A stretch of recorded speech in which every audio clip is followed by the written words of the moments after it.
Okay, so welcome, y'all. Y'all look great. I'm so happy you guys are here because we are going to have so much fun. My guests are like so funny. They are some of my favorite comedians, and I'm so happy that they're here. It took a lot to get them here, too. Let me tell you. Anyway, let's talk about my outfit. This took some work. You want to talk about some work? Now, I know I look like a big girl, but secretly, I'm just a skinny bitch trapped in a big girl's body. Want to see? Want to see? Whose lap can I sit on? No, I'm just kidding. I'm just kidding. He raised his hand. Let's get started. Welcome to DCTV's Last But Not Least. Fasten your seatbelts and come along as we chop it up with some of the funniest comedians from all around the globe. Here at L&L, we do everything with a twist. We'll have the stand-ups sit down and allow us to get to know the real folks behind the funny. That's right, we're getting all up in their business. So if you're hungry for humor and need a good laugh, you've stopped at the right place. Here's your host, Nikki Moore.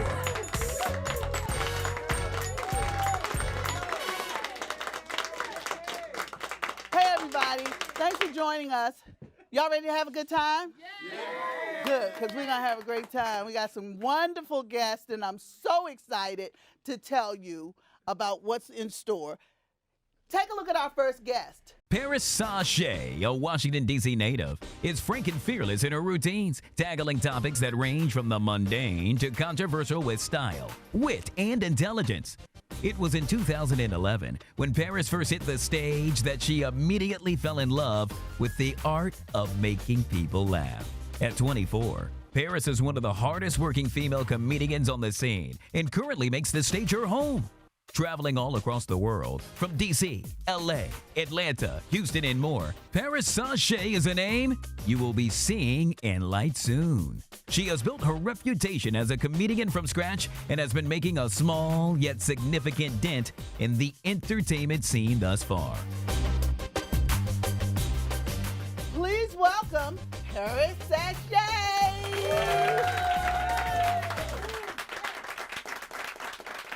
Thank you for joining us, honey.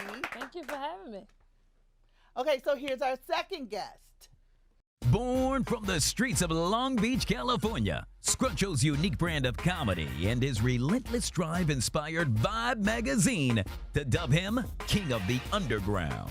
Beginning his comedy career at the Comedy Store in Los Angeles, he has gone on tour with some of the top comedians in the industry. Leveraging his experience as a stand-up comedian, Scruncho turned his focus to TV, where he appeared as a cast member on Nick Cannon's Wildin' Out, BET's Comic View, and Laugh-A-Palooza with Jamie Foxx. He's currently working on his one-man show, where Scruncho does what he does best, turns pain into laughter. Please welcome Scruncho to the show. Thank you both for joining us. This has been an amazing ride. I'm so glad that you could be along. So you guys have a lot of interesting stuff happening, and I'm so excited to have you here. Scruncho, you came a really long way. Oh, yeah, I love it, too. But I only came out here for you. No. Thank you. I love you, though, with your little gangster stuff. Paris, you got some interesting stuff happening too, honey. Let me tell you, you said something in a tweet this week that was so funny. You said that there should be another letter added to LGBTQ. There should be a lot. What is it? You said C. What is the C? Confused. Was it confused? For real, like in case you just want to be gay Monday through Friday, but go to church on Sunday. Just be gay. That's what I'm talking about. Sometimes I'm confused. I get a little bisexuality midnight myself. You know what I'm saying? Let's get into it, y'all. If you could tour with any comedian, dead or alive, any comedian on earth, who would you like to tour with? Let's start with you, Paris. I'll take Richard Pryor and Kanye West. Richard Pryor and Kanye West. Because Kanye is a comedian. Kanye is definitely a comedian. Tell me why you said that. Kanye? Really for Northwest, so I can meet Northwest's daughter. But I'll definitely travel with him. I think he's a pretty funny character. And Richard Pryor, because he's definitely a legend. And I think it'll be a great show. Me, Kanye, and Richard, sold out. I already see it. What about you? I would tour with somebody alive. I don't want to mess with the dead until I get there. I would tour probably Eddie Murphy, all the greats, Eddie Murphy and Eddie Griffin, and I'm already on tour with Mike Epps, but I would love to tour with some of the hot dudes too, like Kevin Hart and I love Tony Roberts. There's just so many of them. So I think that's a good question. But I definitely would probably say Red Fox too. If I had to tour somebody that's dead, it'd be definitely Red. That would probably be live too. That'd be live. I want to tell. I want y'all to tell us. We like to get in your business and whatnot here. So I want to know about groupie moments. I want you to tell me about one of the craziest groupie moments that you had as a groupie, and then having a groupie. You start, Scruncho. Well, I think the most, when women real aggressive. So I had a woman. I don't know if she was a groupie, but when she grabbed me, like grabbed my crotch, that's the first time as a man I lost my edge as a man. You know what I mean? I started coming up like I had titties. I'm like, oh my God, I'm not. What are you doing? You know what I mean? I was embarrassed because sometimes you gotta be careful what you ask for, because you thinking the woman get at you, she get at you, then you be calm. Hold on, yeah. Not yet. Yeah, I started coming up. But then I think as being a groupie, the first time I ever is when I met Michael Jackson, because you think you solid. I was doing an album with Dr. Dre, but all the top artists that come to these. It's a bunch of studios in LA, and it was the hot spot at the time. So they all perform in different studios. So they told Dre, Michael Jackson want to meet you at 2. So the whole theater was just, the whole the booth was filled with like gangsters. We was all hood at the time. We raw. We like, we all that groupie and shit didn't really work for me. You know what I'm saying? But Michael Jackson's presence was so strong. Yeah. When he walked down the hall without even seeing his face, you could feel his energy. And when he walked in there, every real gangster in there was like, you can say it. We all was trying to stay solid. I remember Mike, but the thing about Mike, he sounded different. He didn't sound like this. He sounded regular. Really? He had a regular voice. He had a beer in his hand. He had a 5 o'clock, and he was cussing. Yeah. Lies. I swear to goodness. Oh my God. And he was super cool. And he the first dude I seen with Ed Hardy's on, but he looked like Mike, you know what I'm saying? But he was like super cool. He was regular. And he was like, hey, what's up? And I was like, hi. I just started sounding like Mike. I'm like, oh. So I think that was my first group, because even when I shook my hand, you go shake hands. Yeah. I was like, oh.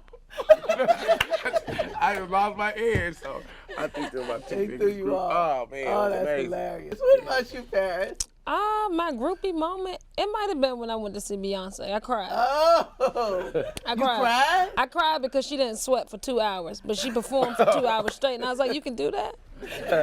Her head was just blowing. I cried. I got in free too, so I cried because I got in free and I seen her. It was a lot. I was crying. Life changing. You know what really made me cry? It was a wheelchair section at the show, right? No, I can't make this up. It was a wheelchair section at the show, and it was full of everybody in the wheelchair. And when she did to the left, everybody started going. So everybody just, it was like bumper cars in a wheelchair, but still, I was like, I want that for me. I really want that. That is hilarious. It's time for a break. More with Paris and Scruncho when we return. We're going to get all up in their personal space. Stay in your seats. We're coming right back. You're watching Life and Not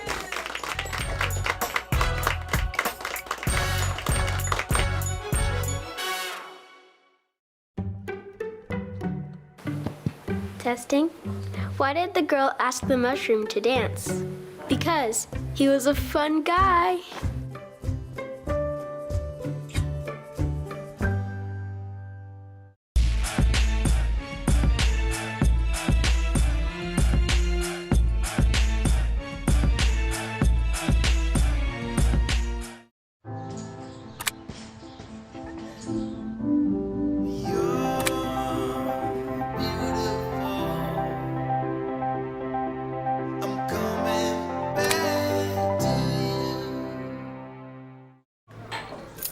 Keys down, Kevin. But I'm gonna drive home. There are several warning signs present that you shouldn't be driving. I've taken 25 selfies in the last 10 minutes. 26. Yep, I'm definitely gonna call a ride home.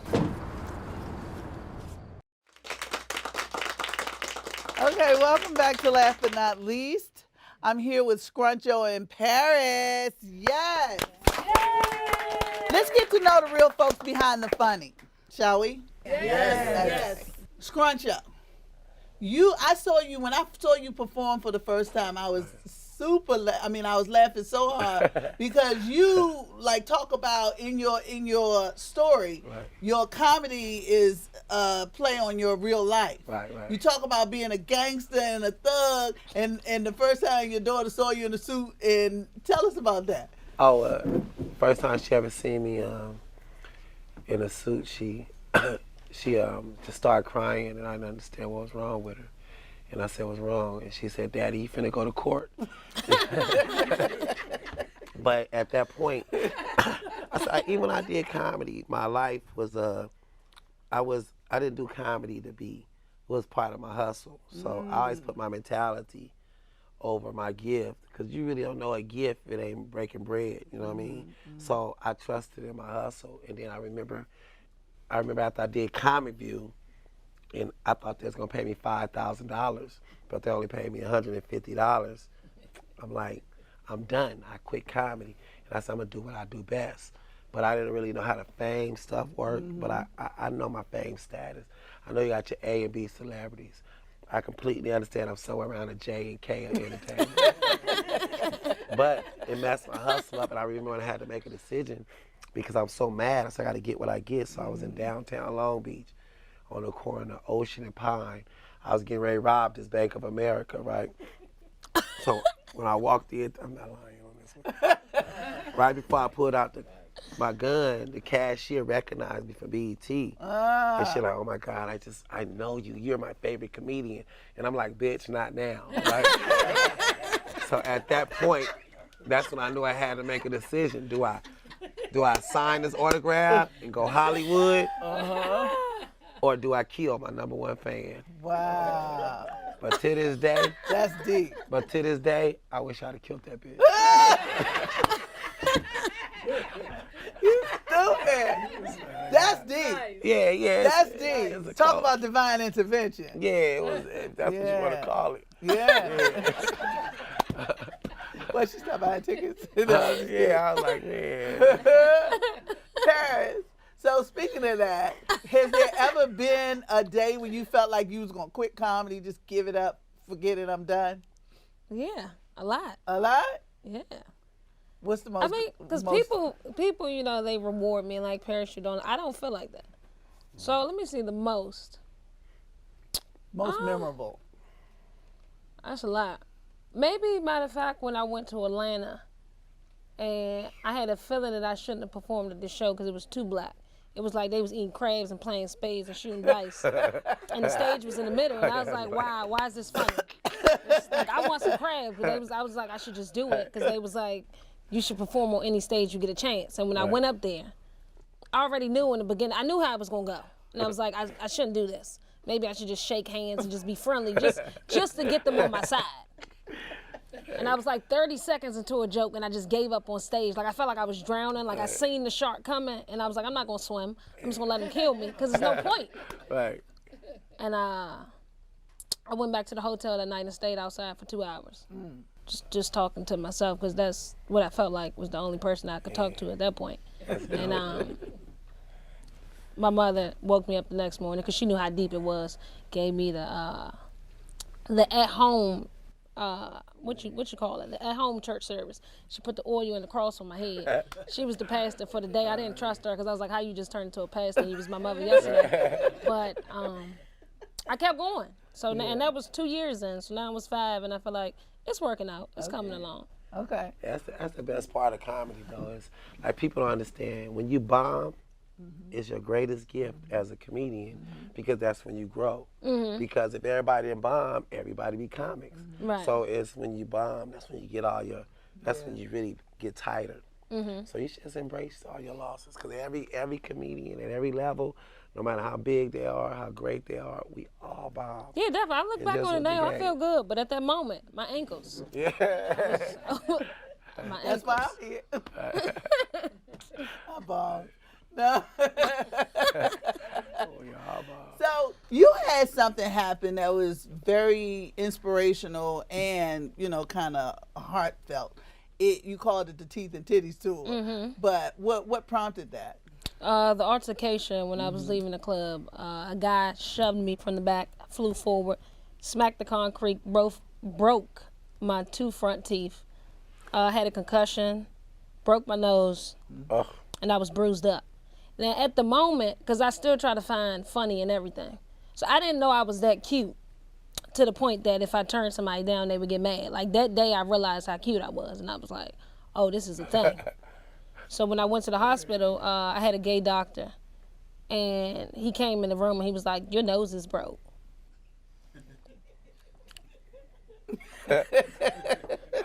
And I didn't say nothing because I had 2 thoughts, like choke him and then act like I'm still having this concussion.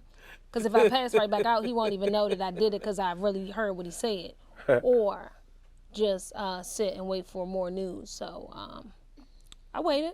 Oh, wow. The next day, I didn't like how I looked. I had to, like, I was trying to work with the chipped tooth because they was broke. And I seen Nas. Nas was cute when he had a chipped tooth. He was still cute. People liked him. But I never seen a cute female with a chipped tooth. And I was trying to do the selfie, different angles, nothing worked. So then I told my mother, I was like, so like, but like, I'm ugly right now. She was like, you look like your dad. And I was like, that's it. That's supposed to make me feel I look like a grown man at 23. Is what you're telling me. But then I moved forward. I received emails from so many women all over across the world, from different countries, different states, everywhere, telling me how strong I was for still doing comedy. Because I did comedy the following week with the concussion. So now I'm here, and I feel like it's in a part of God's plan for me to be doing comedy. Well, and we're speaking to really people. glad both of you are here. Thank you. I'm glad you didn't kill that bitch. And I'm glad you got your teeth fixed too, because I don't think that would Teeth and work Titties out. campaign. Shout out to my dentist. Thank you. Yes. So listen, here at Laugh and Not Least, we like to honor the greats. You just talked about Michael Jackson. You talked about Beyonce, 2 of the greatest of all time. Let's talk about some comedy goats. Let's look at the president of the United States. Think of that, like Mount Rushmore. You know how they put the greatest on Mount Rushmore? Let's come up with your comedy. Tell us what your comedy Mount Rushmore would be. 3, in 30 seconds or less. You first. Okay, you Oh, first. the greatest would be Richard Pryor, Red Fox, Eddie Griffin, Okay. and probably Mom Mabel or something. Mom's Mabley. Yeah. Oh, it's 4. Okay, 4. Yeah. All right. Come on, Paris. I was going with Mom's Mabley, Yeah. Richard Pryor, and Bernie Mac. One more. Oh, it's 4? It's 4. See, Red Fox. There we go. you can tell history wasn't not strong. And you put up 3 fingers, but I you was know. like 4. I was like, this not special ed again. Stop playing. Too much. I wanted you to feel at home. I You- did. I was like, Yeah. she know my teachers. So, let's play a game. I feel like a game. Y'all feel like playing games? Yeah, So here's games. what we're going to do. When we come back, we're going to play some games. But right now, we're going to take a break. You're watching Masterful.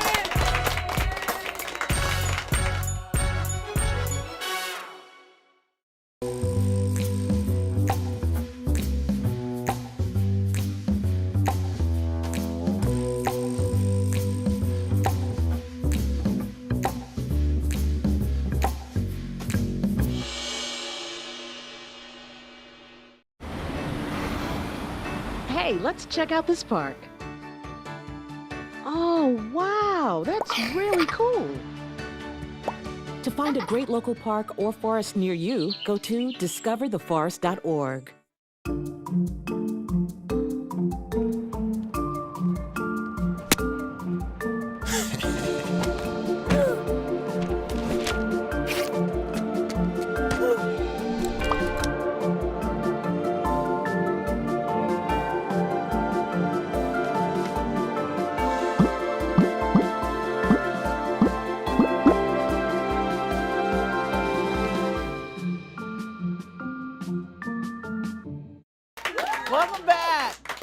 So we're gonna play a little game called Sex It Up. This is how it goes. I gotta tell y'all, usually I stop playing when I stop playing sports.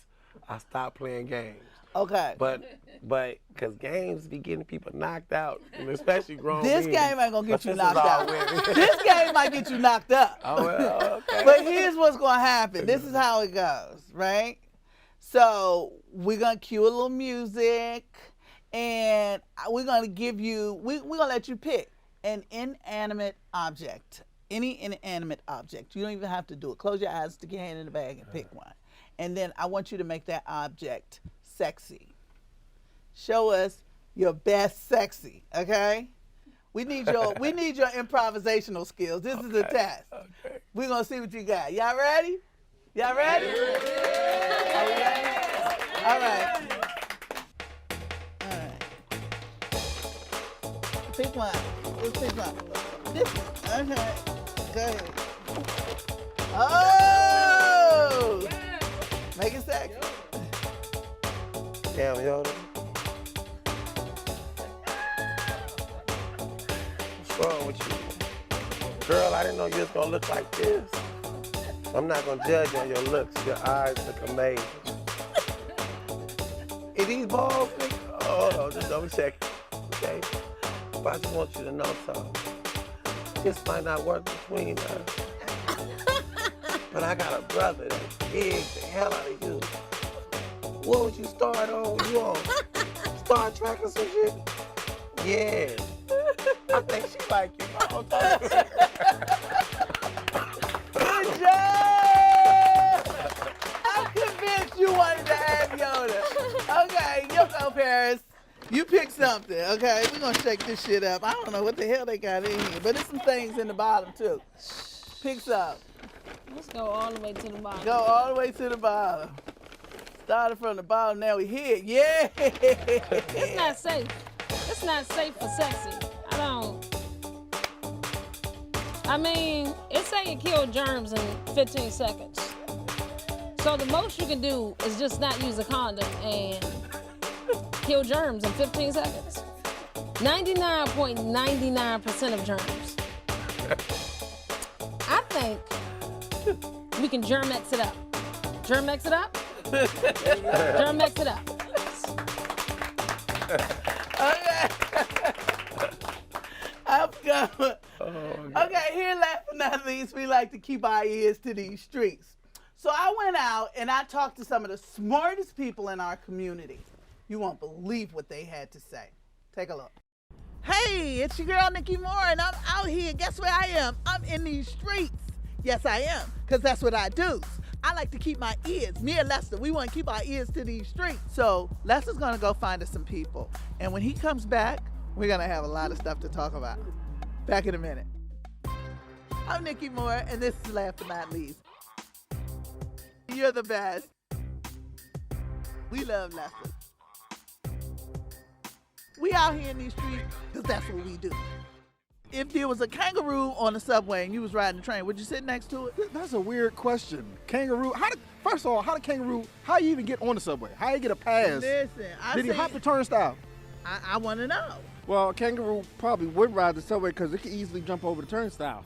And then, how does he even know to get on, when the Metro go boom, boom, how does he even know to get on the subway? And it can probably show us how to jump over the turnstile, right? And when I sit next you to all hoppy. Do it again, do it again. Do it again. yeah, I would sit next to the kangaroo. You would sit next He to probably the got, drinks in his pouch. I mean, if he made it that far, he got something fun in the pouch. He might have yellow crayons. A kangaroo walks in wearing a sombrero.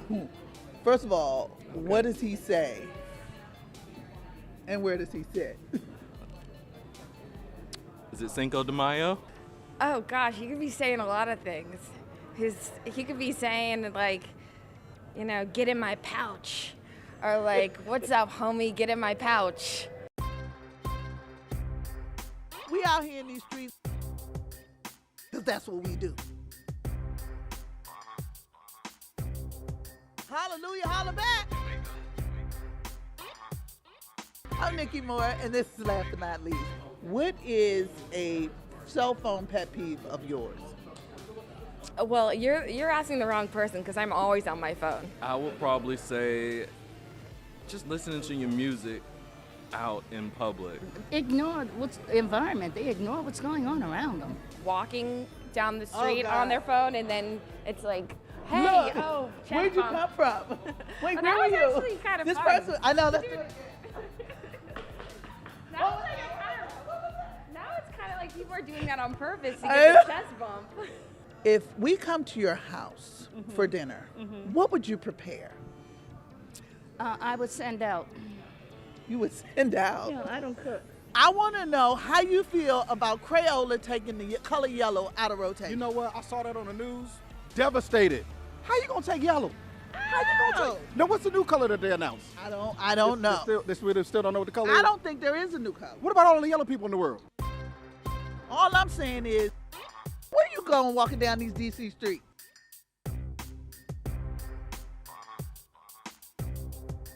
I'm Nikki Moore, and this is Last But Not Least. I already knew that I was gonna go to college, you know, from a young age.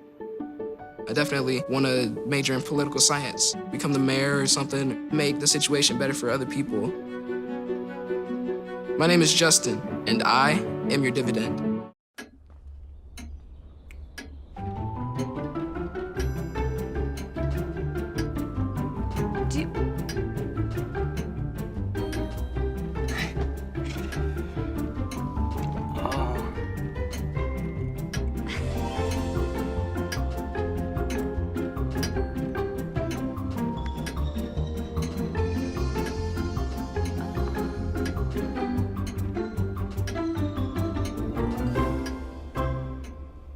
Listen, you're my friend. I noticed you haven't really been yourself recently.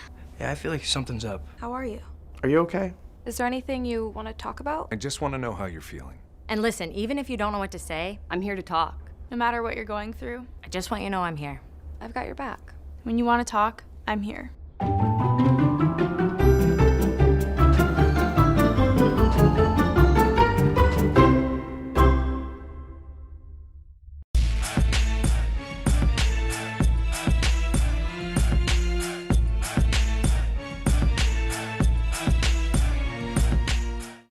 Today I'm going to talk to you about physics.